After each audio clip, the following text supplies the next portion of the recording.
ஓம் சாய்ராம். என் அன்பு செல்லமே, அழகான தங்கமே, என்னம்மா தொடர்ந்து உன்னுடைய வாழ்க்கையில் பிரச்சனைக்குமே பிரச்சனையாக வருகிறது. ஆனால் எந்த தீர்வையுமே காணுமே. சாய் என்னதான் செய்கிறார்? நமக்கான தீர்வை காமிப்பாரா, இல்லை அமைதியாகவே இருந்து விடுவாரா என்று மிகப்பெரிய ஒரு கேள்வி உன்னுடைய மனதுக்குள் இருக்கிறது அல்லவா? உன்னுடைய அனைத்து விதமான கேள்விகளுக்கும் பதிலை சொல்லவே இந்த சாயாகிய நான் ஓடி வந்தேன். என்னுடைய பிள்ளைக்கு எப்பொழுதுமே கேள்விகள் மட்டுமே இருக்கும், அதற்கான விடைகள் எப்பொழுதும் கிடைக்காது. காரணம், கேள்வியை மட்டுமே சிந்திக்கும் பிள்ளை விடைகளை சிந்திப்பது இல்லை. இதானே செய்கிறாய். யார்கிட்ட என்ன கேள்வி கேட்கலாம், என்ன விஷயத்தை பத்தி பேசலாம்னு யோசிக்கிற நீ கேட்கிற கேள்விக்கு விடைய பத்தி என்னைக்காவது யோசிச்சிருக்கியா? அப்படி யோசிச்சிருந்தா இப்போ என்கிட்ட வந்து நின்று என் வாழ்க்கையில பெரிய பிரச்சனை நடக்குது, அதை தீர்க்கிறதுக்கு விடை சொல்லுங்கன்னு கேட்பியா? இல்ல நான் அமைதியா இருக்கேன் அப்படின்னு சொல்லுவியா? அம்மா, முதல்ல ஒரே ஒரு விஷயத்த நல்லா புரிஞ்சுக்கோங்க. வாழ்க்கையில ஒன்னே ஒண்ணு தேவை. அது என்ன தெரியுமா? அமைதி. அந்த அமைதிங்கிறது உங்ககிட்ட இல்லை. நீ என்கிட்ட சொல்லலாம், நான் அமைதியா தானே இருக்கேன். இல்லை, நீங்க போய் சொல்றீங்க, நான் அமைதியா இல்லைன்னு நீங்க போய் சொல்றீங்க அப்படின்னு நீங்க சொல்லலாம். ஆனா நான் மட்டும் சொல்வேன், உன் மனசுல அமைதி இல்லை, சலனம் மட்டும்தான் இருக்கு. என்னைக்கு எது நடக்குமோ, என்னைக்கு இது நடக்குமோ அப்படின்னு ஒவ்வொரு கேள்வியையும் மேற்கொண்டு மேற்கொண்டு யோசிச்சு மனதால குழம்பி தவிக்க வேண்டிய அவசியம் இல்லையே. நான் ஏற்கனவே சொன்ன மாதிரி கொஞ்சமாவது உன் மனசுல தெளிவு இருந்துச்சு அப்படின்னா நீ என்னைக்குமே குழம்பி தவிக்கணும் அப்படிங்கிற அவசியம் இல்லையே. வாழ்க்கையில என்னைக்கும் தெளிவானது தேவைப்படும். அந்த தெளிவை மட்டும் வச்சுக்கோங்க. கேள்வியை கேட்கிற உங்களுக்கு தெளிவும் கண்டிப்பா தேவை. ஏன்னா அப்பதான் பதிலானதும் உங்க வாழ்க்கையில கிடைக்கும். என்கிட்ட நீ கேட்டல்ல, ஏன் சாயி என் வாழ்க்கையில சமீபமா ரொம்ப குழப்பம் இருக்கு அப்படின்னு முதல்ல யோசிச்சு பாரு. யார் உன்னுடைய வாழ்க்கையில அதிகமா குழம்பி தவிக்கிறா உன் குடும்பத்திலேயேன்னு? நீதான். நீ என்ன சொல்வ? நான் தான் குடும்பத்தை பாத்துக்கிறேன், அதனாலதான் நான் வந்து குழம்பி தவிக்கிறேன். மற்றவங்க எல்லாம் குடும்பத்தை பாத்துக்கிறது இல்லை, அதனால அவங்க குழம்பி தவிக்கிறது இல்லை அப்படின்னு சொல்லுவேன். உன் குடும்பத்தை நாளமா பாத்துக்கிறேன். நானும் அனைத்து விஷயத்துக்கும் உனக்கு என்னென்ன செய்யணும், எது செய்யணும்னு சொல்லி கொடுக்குறேன். உனக்கு எந்தெந்த நேரத்துக்கு எது நடக்குமோ அது சரியான நேரத்துக்கு நடந்துகிட்டு தானே இருக்கு. மற்றபடி உன்னுடைய வாழ்க்கையில கவலை எதற்கு? யோசிச்சு பார்க்க சில விஷயம் கஷ்டமா இருக்கும். ஆனா சில நேரத்துல ஐயோ நம்ம வாழ்க்கையில இது நடந்துட்டா என்ன பண்ண முடியும் அப்படின்னு கேட்குற விஷயம் நடக்கும்போது சுலபமா இருக்கும். புரிஞ்சுதா? அதனால எந்த ஒரு விஷயத்தையும் நினைச்சு கவலைப்படாதீங்க. காலம் மொத்தமும் உங்களுடைய வாழ்க்கையில நான் இருப்பேன். நீங்க நினைக்கிற ஒவ்வொரு காரியத்தையும் சிறப்பா அமைச்சு உங்க வாழ்க்கையில தெளிவுங்கிற ஒண்ணு கொடுத்துக்கிட்டு இருப்பேன். நீங்கெல்லாம் நினைக்கிற மாதிரி வாழ்க்கைங்கிறது ஒரு மிகப்பெரிய ஒரு பாதாளங்கிறது கிடையாது. நீங்க என்னெல்லாம் உங்க வாழ்க்கையில செய்யணும்னு ஆசைப்படுறீங்களோ அதெல்லாம் தரதுதான். நீங்க முயற்சி எடுக்கிறது உங்க கையில இருக்கு, அது தரது இறைவன் கையில இருக்கு. முயற்சி எடுங்க. எந்த ஒரு காரணத்தையும் காமிச்சு இது என் வாழ்க்கையில் இப்படி நடக்குது, என் வாழ்க்கையில் அது மாதிரி நடக்குதுன்னு குறைய காமிச்சு செய்ய வேண்டிய விஷயத்த விட்டுடாதீங்க. இப்போ நீ இப்படிதான் பண்ற, மிகப்பெரிய ஒரு விஷயம் நடக்குது, அந்த ஒரு விஷயமே என்னை ரொம்ப பாதிக்குது, இதுல நான் எப்படி புதிய காரியத்துலலாம் இறங்க முடியும் அப்படின்னு சொல்றேன். நான் ஒரு விஷயத்த சொல்லட்டா? புதிய காரியத்தை செய்யறதுக்கு எந்த ஒரு குழப்பமும் வேண்டாம். ஒரு காரியம் தப்பா நடந்தது அப்படிங்கிறதுக்காக இன்னொரு விஷயம் செய்யாமலையா இருக்கு? இப்போ ஒரு நாள் ஒரு கடையில போய் சாப்பிட்றேன், அந்த கடையில சாப்பாடு நல்லா இல்லை, அதுக்காக மறுநாள் வேறு கடையில போய் சாப்பிடாமையா இருக்க? அந்த கடை ஏதோ தப்பாயிடுச்சு, இந்த கடையில் அப்படிலாம் இருக்காதுன்னு நம்பிக்கையில தானே போய் சாப்பிட்ற? இல்லை தொடர்ந்து வீட்டிலேயே முழு ஒரு நாள் கூட கடையில் சாப்பிடாம வீட்டிலேயே சமைச்சு சாப்பிட்டுருவோமா? இல்லையே. ஒரு நாள் ஒரு கடையில் நல்லா இல்லைன்னா ஒரு அவசரத்துக்கு அடுத்த கடை, இந்த கடையில் வேணாம் அடுத்த கடையில் சாப்பிடலான்னு சொல்லிட்டு தானே சாப்பிட்றேன். அதே மாதிரிதான் ஒரு விஷயத்த செய்யறதுக்கு முன்னாடி ஒரு விஷயம் தப்பாயிடுச்சு அப்படிங்கிறதுக்காக நான் இனிமேல் எந்த விஷயமும் செய்ய மாட்டேன். எல்லா விஷயத்துலையும் என் குறைய சொல்லிகிட்டே இருப்பேன். அதுவும் முன்னாடி நடந்த ஒரு விஷயத்த சொல்லிக்கிட்டே இருப்பேன். அப்படிங்கிறதுலாம் ரொம்ப தவறான ஒரு விஷயம். அந்த விஷயம் உன்னை முன்னேற்ற விடாது, உன்னை அதிகமாக கீழே தான் அமுக்கும். கீழே ஒரு விஷயம் அமுக்கும் போது உன்னால் எப்படி முன்னேற முடியும்? முன்னேற முடியாது தானே. ஒன்று தெரிஞ்சுக்கோங்க, உங்கள் மேலே நீங்கள் எந்த அளவுக்கு நம்பிக்கை வைக்கிறீங்களோ, உங்களுடைய செயல்கள் மேலே நீங்கள் எந்த அளவுக்கு நம்பிக்கை வைக்கிறீங்களோ அந்த அளவு நீங்கள் சீரும் சிறப்புமா அழகா ஒரு வாழ்க்கையை நீங்கள் வாழலாம்.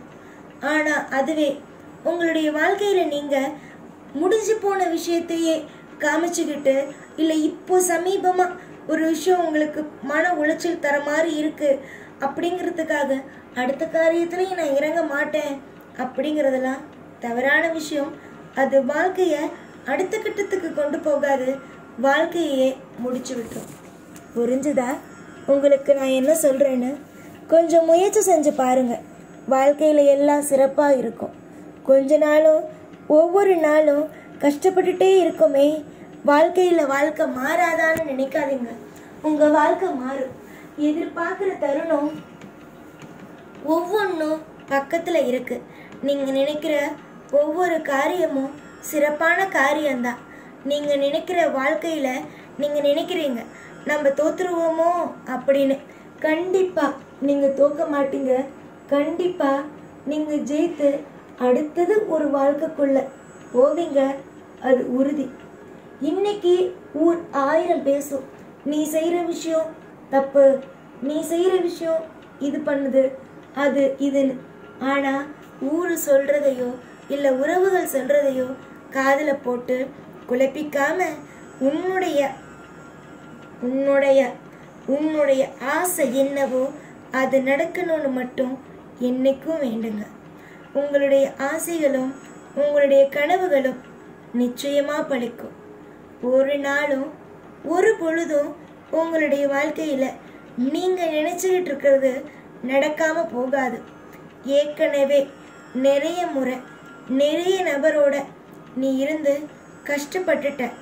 இனிமே நான் உன்னை அப்படியெல்லாம் கஷ்டப்பட்டு உன்னை கவலைப்படுத்தி வாழ வைக்க மாட்டேன்.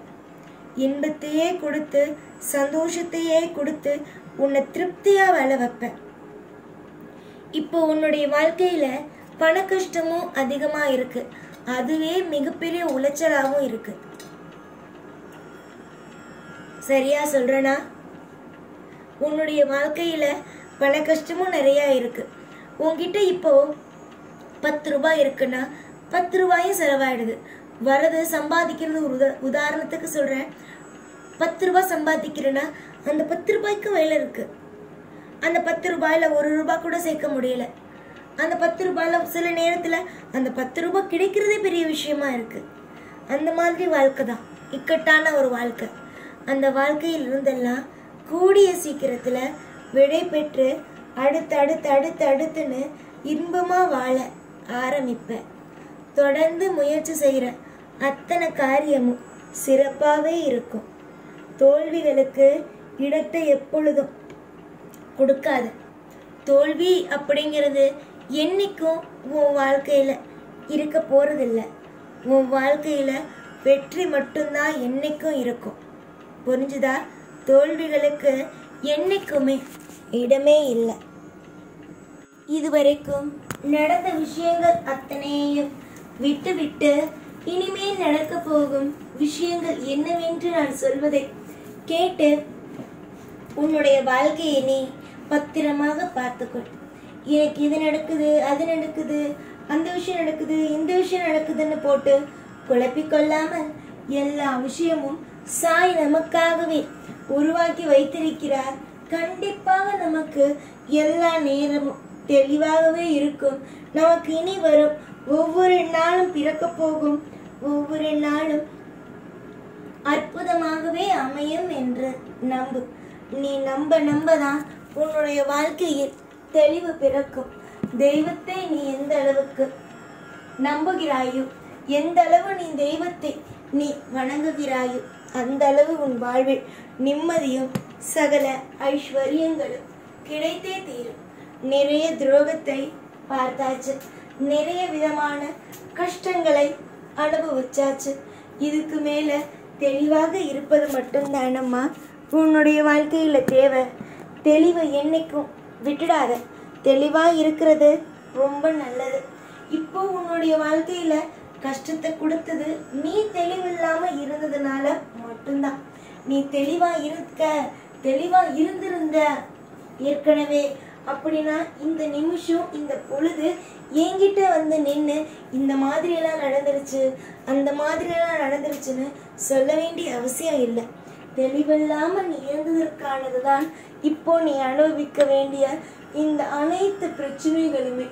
முடிஞ்சிட்டு இனிமே நடக்க போற விஷயங்களை மட்டுமே பார்க்கலாம்.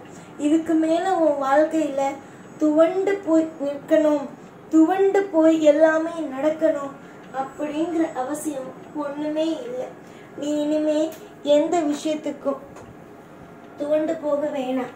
எந்த விஷயத்துக்கும் இனி உன்னுடைய வாழ்க்கையில கவலைப்பட வேணாம். அபூர்வமான விஷயம் நடக்கும். அதற்கு இந்த சாய் மட்டுமே பொறுப்பு. நம்பிக்கையோடு இருந்தா இந்த சாய் என்னைக்கும் உங்க கூடவே இருப்பேன். நம்பிக்கைய ஒரு நாளும் ஒருபோதும் தெய்வத்து மேல வைக்கிற நம்பிக்கையா இருந்தாலும் சரி, உங்க தொழில் மேல வைக்கிற நம்பிக்கையா இருந்தாலும் சரி, உங்க மேல நீங்க வைக்கிற நம்பிக்கையா இருந்தாலும் சரி, எப்பயும் விட்டுறாதீங்க. தொடர்ந்து முயற்சி செய்யுங்க. அலட்சியம் மட்டும்தான் மிகப்பெரிய ஆபத்தையும் மிகப்பெரிய விஷயத்தையும் இழக்க வைக்குமே தவிர மற்றபடி உன்னுடைய வாழ்க்கையில நீ மாத்திக்கணும், இந்த விஷயத்த மாத்திக்கணும், அந்த விஷயத்த மாத்திக்கணும் அப்படின்னு சொல்றது ஒண்ணுமே இல்லை. அலட்சியம்தான் இப்போ உன் வாழ்க்கையில மிகப்பெரிய ஒரு விஷயமா இருக்கு. சரியா? அலட்சியத்தை முதல்ல மாத்திக்கோ. உன் வாழ்க்கையில நீ நிச்சயமா சந்தோஷமா இருப்ப. அதிகமான குழப்பம் வேண்டாம். அதிகமான வாழ்க்கையில கஷ்டம் வந்துருமோ அப்படின்னு நினைக்க வேண்டாம். தொடர்ந்து முயற்சி செய்யற காரியத்துல நிச்சயமா நீ என்னென்ன விஷயம் எல்லாம் முயற்சி செய்வியோ அந்த அத்தனை விஷயத்திலேயும் வெற்றி அப்படிங்கிற ஒண்ணு கண்டிப்பா உண்டு.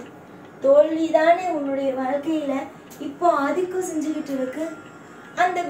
அந்த தோல்வியை விரட்டும் அளவுக்கு உங்ககிட்ட சக்தி இருக்கு. ஆனாலும் அந்த எந்த ஒரு விஷயத்திலையும் முயற்சி எடுக்காமல் இருக்கிறாய். தோல்வி அடைந்திருவோமோ என்ற பயத்து. தோல்வி ஆதிக்கம் செய்யற விஷயத்த உடைக்கிறது உன்னால மட்டும்தான் முடியும். உடைச்சு எரி. உன்னுடைய வாழ்க்கைக்கு நான் துணையா இருக்கேன். ஒரு அடி நீ எடுத்து வைக்கிற அப்படின்னா நான் 1000 அடி உனக்காக நான் எடுத்து வைப்பேன். உன்னுடைய வாழ்க்கையில ஒவ்வொரு கட்டத்திலையும் மாற்றத்துக்கு மேல மாற்றமா காமிச்சிட்டே இருப்பேன். நீ முயற்சி செய்யறது ஒரு நாளும் ஒரு பொழுதும் தோற்று போகாது. நீ முயற்சி செய்யற காரியம் மொத்தமும் ஜெயித்து பல மடங்காக உனக்கு திருப்பி வருமே தவிர ஒரு நாளும் ஒரு பொழுதும் தோத்து போகிறதுக்கு எந்த வழியும் இல்லை. எந்த விதமான குழப்பமும் வேண்டாம். புரிஞ்சுதா? நான் இவ்வளவு தூரமா உன்கிட்ட மனம் திறந்து யாரிடமும் பேசாமல் மனம் திறந்து உன்கிட்ட பேசிக்கிட்டு இருக்கேன்னா நீ எந்த அளவுக்கு ஒரு நெருக்கமான ஒரு பிள்ளை அப்படிங்கிறத பார்த்துக்கும். எனக்கு உன்னை ரொம்ப பிடிக்கும். எப்படின்னா நீ யாருக்கும் துரோகம் செய்யக்கூடாதுன்னு நினைப்ப, எல்லாரும் நல்லா இருக்கணும்னு நினைப்ப, எல்லாரும் எப்போதும் அற்புதமா நடந்துக்கணும், அதிசயமா வந்து உன்னை பார்க்கணும். இவ இவ்வளோ சாதிச்சுட்டாளா, இவ இவ்வளோ அற்புதத்தை சாதிச்சுட்டாளா அப்படின்னு மற்றவங்க எல்லாம் பார்க்கணும் அப்படின்னு ஒவ்வொரு விஷயத்தையும் ஒவ்வொரு நிமிஷமும் யோசிச்சு யோசிச்சு யோசிச்சு யோசிச்சு செய்வேன். அந்த அத்தனை விஷயத்தையும் நீ என்னென்னலாம் நினைச்சியோ அந்த விதமான அத்தனை விஷயங்களையும் நான் உன் வாழ்க்கையில செஞ்சு வைப்பேன். தொடர்ந்து நீ முயற்சி செய்யற காரியத்துல வெற்றி உண்டாகும். சகல விஷயமும் உன்னோட வாழ்க்கையில நீ பார்த்துக்கிட்டு இருக்க. அத்தனை விஷயமும் உன்னை விட்டு நீங்கி உன் வாழ்க்கையில மிகப்பெரிய ஒரு கட்டத்துக்கு நீ நகர்வதுல எந்த மாற்றமும் இல்லை. புரிஞ்சுதா? நம்பிக்கையோடு இருங்க. உங்களுக்கு தேவையானதை நானே தரேன். இன்னைக்கு ஒரு வாக்கு சொல்றேன், இது இன்னையோட முடிஞ்சு போயிடும் அப்படிங்கிறதுலாம் கிடையாது. இன்னைக்கு இந்த வாக்கு நீ கேட்குறேங்கிறதுனால இது ஒரு ஆறுதல். நம்ம கலங்கி நின்னோம், சாய் வந்து ஆறுதல் சொன்னாரு அப்படிங்கிறது கிடையாதுமா.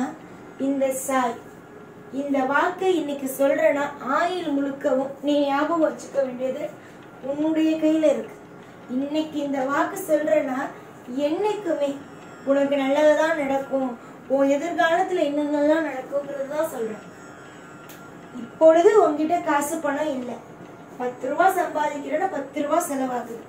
அது மாதிரி இல்லாம எதிர்காலத்துல பல மடங்கு, 10 மடங்கு, அதுவே அதிகமாகும். இன்னைக்கு 10 ரூபாய்னா எதிர்காலத்துல 1 லட்சம் ரூபாய் சம்பாதிக்கிற அளவு கூட உன்னுடைய தரம், உன்னுடைய திறமை அத்தனையும் உயரும். புரிஞ்சுதா? சோர்ந்து போய் படுத்து கிடந்து அழுகிறதுனால எதுவும் மாற போறது இல்லை. அழுது தவிச்சு புலம்பி இதெல்லாம் எதுக்கு? இது எல்லாத்தையும் தூக்கி ஓரமா போட்டுட்டு கம்பீரமா நில்லு. புரிஞ்சுதா? கம்பீரமா நில்லு. நீ கம்பீரமா நிக்க நிக்க உன்னை சுத்தி நிக்கிறாங்க பத்தியா? உன்னை சுத்தி இவெல்லாம் எங்க ஜெயிக்க போறா? வாழ்க்கையில வாழ தெரியாதவ இவெல்லாம் வந்து வாழ்க்கையில இருந்து ஜெயிச்சிருவாளா அப்படின்னு கேவலமா உன்னை பேசி ஒவ்வொரு விஷயத்துல கூட உன்னை முன்னேற விடாம உன்னை வச்சிருக்காங்க பத்தியா? அவங்க மனசுக்குள்ள தாழ்த்தி வச்சிருக்காங்கல்ல, அவங்களுக்கு நேரம் எல்லாம் தலை நிமிர்ந்து நில்லு. ஏன்னா நீ தப்பு பண்ணல, யார்கிட்டையும் பொய் சொல்லல, எந்த இடத்துலயும் தில்லுமுள்ளு பண்ணல. நீ வந்து நீயாதான் இருக்க. அடுத்தவங்க காசுல சாப்பிடல. 10 ரூபாயா இருந்தாலும் நீயா உழைச்சி சாப்பிடுற, நீயா உழைச்சி ஒவ்வொன்னுத்தையும் அடைஞ்சிக்கிற. தப்பா பேசுறாங்க பத்தியா? அவங்க கிட்ட எல்லாம் நீ 1 ரூபா கூட வாங்கல. வெட்டித்தனமா அவங்களுக்கு வேலை இல்லை அப்படிங்கிறதுக்காக அவங்க பேசுறாங்க. உனக்கு வேலை இருக்கு. 10 ரூபாய் சம்பாதிச்சாலும் உழைச்சு சம்பாதிக்கிறேன். புரிஞ்சுதா? அதனால மத்தவங்களை பத்தி யோசிக்காது. யாரா இருந்தாலும் இன்னைக்கு உங்ககிட்ட 10 ரூபாய் இல்லை, ஆனா அந்த இடத்துல எங்கேயாவது போறனா தலை நிமிர்ந்து நில்லு. 10 ரூபாய் சம்பாதிக்கிற. புரிஞ்சுதா? நீ சம்பாதிச்சா என்ன, உன் குடும்பத்துல இருக்கவங்க சம்பாதிச்சா என்ன? ஒரு இடத்துக்கு போற சில பேர் வந்து தாழ்த்தி பேசுறவங்க இருக்காங்கன்னா, ஐயோ நம்ம தாழ்த்தி பேசுறவங்களும் இருக்காங்களே, நம்ம கிட்ட ஒண்ணுமே இல்லையே, நம்ம என்ன பண்ண போறோம் அப்படின்னு நினைக்காத. 10 ரூபாய் சம்பாதிக்கிறேன், தலை நிமிர்ந்து நில்லு. நீ போய் பேசுறியா? என்கிட்ட போய் காசு வாங்குறியா? இல்லையே. நீ தானே சம்பாதிக்கிற, உன் குடும்பத்துல இருக்கவங்க தானே சம்பாதிக்கிறாங்க. தலை நிமிர்ந்து அப்படியே ஒரு கம்பீரமா நில்லு. போதும். உன்னை கேவலமா பேசுறவங்க எல்லாம் வாய மூடிடும். யாருக்கும் எப்ப இந்த மாதிரி ஆட்கள் இருக்காங்கல்ல, இப்ப சொன்ன மாதிரி அந்த ஆட்களுக்கு நேரம் கை கட்டி நிற்கிறதோ, தலை குனிஞ்சு நிற்கிறதோ, உன்னை நீயே தாழ்த்தி நினைக்கிறதோ வேண்டாம். உன்னை நீயே உயரமா நினை. நம்ம 10 ரூபாய் சம்பாதிக்கிறோம், யார் கையிலுமே எதிர்பார்க்கறது இல்லை. நம்ம கம்பீரமா இருக்கணும்னு நில்லு. நான் இருப்பேன் உனக்கு துணையா. மனுஷத்தனெல்லாம் தேவையே இல்லை. தெய்வத்துணை உனக்கு இருக்கு. சரியா? தெய்வத்துணைய வச்சு முன்னேறதுக்கான வழியை பாரு. அற்புதமும் அதிசயமும் வாழ்க்கையில ஒவ்வொரு நாளும் இன்பத்துக்கு மேல இன்பமா வந்துகிட்டே தான் இருக்கும். புரிஞ்சுதாம்மா? உன்னுடைய வாழ்க்கையில ஒவ்வொரு கட்டமும் இன்பத்துக்கு மேல இன்பமா தான் வந்துகிட்டு இருக்குமே தவிர துன்பங்கிற ஒண்ணும் வாழ்க்கையில வரப்போறதே கிடையாது. இதுவரைக்கும் உன்னுடைய வாழ்க்கையில் நீ கண்டது எல்லாம் ஒரு கனவாக நினைத்து கொண்டு இதற்கு மேல் உன்னுடைய வாழ்க்கையில் எல்லா விஷயத்தையும் அழகாக கொண்டு போ. நம் வாழ்க்கையில் அனைத்தும் தவறாக நடந்து விட்டதே, எல்லாமே நம்முடைய வாழ்க்கையில் இழந்து விட்டோமே, இதற்கு மேல் நம் வாழ்க்கையில் நாம் நிச்சயமாக ஜெயிக்க மாட்டோம் என்று நினைப்போடு ஓடாதே. ஒவ்வொன்றும் அற்புதமாக நடக்கும். அதற்கு நான் பொறுப்பு. சதா சர்வ காலமும் நீ என்ன செய்கிறாய், நீ ஏது செய்கிறாய் என்று கவனித்துக் கொண்டு இருக்கிறேன். இந்த சாய். ஒவ்வொரு நிமிஷமும் உன்னுடைய வாழ்க்கையில் நீ என்ன செய்கிறாய், ஏது செய்கிறாய் என்று பார்த்து கொண்டு இருக்கும் இந்த தெய்வம் உன்னுடைய எதிர்காலத்தில் என்ன செய்ய போகிறோம் என்று திட்டமில்லாமலேயா உன்னிடம் வந்து பேசும்? நன்றாக புரிந்து கொள்ளுங்கள். நீங்கள் வணங்கும் தெய்வம் உங்களை ஒரு நாளும் கைவிடாது. உங்களிடம் இப்பொழுது பேசுகிறது என்றால் எதிர்காலம் ஒரு திட்டம் இருக்கு உனக்காக. அதனால்தான் வந்து பேசுகிறது. தெய்வம் இருக்கும் பொழுது யாரையும் பற்றி யோசிக்க வேண்டாம்.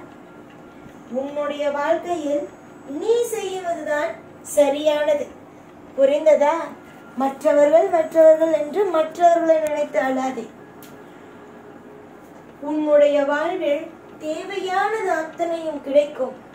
இன்று உன்னுடைய வாழ்க்கையில் குறைந்த சம்பளம் இருக்கிறது என்றால் கூடிய விரைவாக கைக்கு மீறியான சம்பளங்கள் கிடைக்க நான் செய்வேன். உன்னுடைய முயற்சிகளும் உன்னுடைய வாழ்க்கையில் நீ நேசிக்கும் ஒவ்வொன்றும் உன்னுடைய முயற்சிகளாலேயே கிடைக்கும். பல பேருக்கு உதவி செய்யும் அளவுக்கு கூட உன்னுடைய வாழ்க்கை போகும் என்றால் பார்த்துக்கொள்ளேன். அப்படி என்றால் நீ எந்த அளவுக்கு உயர்வாய்? தாழ்த்தி பேசியவர்கள் எல்லாம் தலை குனியும் காலம் வந்துவிட்டது. உன்னை தாழ்த்தி பேசி சிரித்து கூட்டமாக நின்று சிரித்து உன்னை கேவலமாக பேசியவர்கள் எல்லாம் தலை குனியும் காலம் வந்துவிட்டது. இதற்கு மேல் கவலை என்பது ஒரு பொழுதும் ஒரு நாளும் வேண்டாம். நீ தலை நிமிர போகிறாய். உன்னை தாழ்த்தி பேசியவர்கள் அனைவரும் தலை குனிய போகிறார்கள். என்னுடைய தங்கமே, மனதில் என்றும் சலனம் கொள்ளாதே. யாருமே இல்லை, எப்பொழுதும் எல்லா நிலையிலும் சரிதான். யாருமே இல்லை என்று நினைக்காதே. உன்னுடைய வாழ்க்கையில் ஒவ்வொரு நிலையிலும் இங்கு நான் இருக்கிறேன். தெய்வமாக இருக்கிறேன். உனக்கு ஒரு பெற்றோராக இருக்கிறேன். நண்பராக இருக்கிறேன். புரிந்ததா? உனக்கு சகலத்தையும் தருவதுதான் இந்த தெய்வத்துடைய வேலையை தவிர உன்னை கஷ்டப்படுத்துவது இந்த தெய்வத்துடைய வேலையே அல்ல. கூடிய விரைவில் சந்தோஷங்கள் மலரும். உன்னுடைய வாழ்க்கையில் இருக்கும் கவலைகளோ உன்னை விட்டு போகும். தொடர்ந்து உன் வாழ்க்கையில் போராட்டம் மட்டும்தான். உன் வாழ்க்கையில் போராட்டத்தை நீக்கி உனக்கென்று ஒரு எதிர்காலத்தை நான் எப்படியெல்லாம் திட்டம் போட்டு வைத்திருக்கிறேனோ அந்த திட்டமெல்லாம் நடக்கும். சில பேர் இந்த உலகத்தில் நாடகமாடியே எல்லா விஷயத்தையும் செய்துவிடலாம் என்று நினைக்கிறார்கள். ஆனால் நான் மட்டும் ஒரு விஷயத்தை சொல்வேன். ஒவ்வொரு நாளும் நாடகமாடியெல்லாம் இங்கு ஜெயிக்க முடியாது. நாடகமாடி நல்ல பேரெல்லாம் வாங்க முடியாது. புரிஞ்சுதா? சில பேர் நீ நினைக்கிறாய் நாடகமாடி நல்ல பேர் வாங்குகிறார்கள் என்று. அதெல்லாம் கொஞ்ச காலம் மட்டுமே. உன்னுடைய மனது தூய்மையானது. உன்னுடைய மனதுக்கு தகுந்தது போல உனக்கு அத்தனை விதமான நல்ல விஷயங்களும் நடக்கும். நீ என்ன எதிர்பார்த்தாலும் அதை நானே தருவேன். எதிர்பார்ப்பதையும் ஆசைப்படுவதையும் தான் தருவது என்னுடைய வேலை. இந்த தெய்வம் உன்னோடு இருக்கும் வரைக்கும் நீ ஒரு பொழுதும் வாழ்க்கையில் உன்னுடைய எதிர்காலத்தை நினைத்து கவலைப்படவே வேண்டாம். சிரித்து சிறப்பாக இருப்போம் என்று நம்புங்கள். வாழ்க்கையில் உங்களுக்கு எல்லாமே சிறப்பானதாகவே அமையும். தோற்று போக மாட்டீர்கள். திரும்ப திரும்ப சொல்கிறேன், நீங்கள் வாழ்வில் தோற்று போக மாட்டீர்கள். சந்தோஷத்தை மட்டுமே அடைவீர்கள். என்னைக்கும் நிதானமாயிரு. என்னைக்கும் வாழ்க்கையில் அற்புதம் நடக்கும்னு நம்பு. இவ்வளவு தூரம் பேசிய இந்த சாயை நம்பு. நீ நிச்சயமாக வாழ்க்கையில் உயர்வது உறுதி. என்னைக்கும் எப்போதும் நான் இருப்பேன். புரிஞ்சுதாம்மா? இந்த வாக்கு என்னைக்கும் மறக்காத. என்னைக்கும் உன் கூடவே இருந்து உன்னை ஒவ்வொரு பொழுதும் இன்பங்கிற உன்னை கொடுத்து உன்னை வாழ வச்சு அழகு பார்த்து உனக்கு மிகப்பெரிய ஒரு அற்புதமான அப்பாவா இருந்து உன்னை வாழ வைப்பேன். எப்போதும் உன் கூடவே இருப்பேன். இந்த சாய்னான்.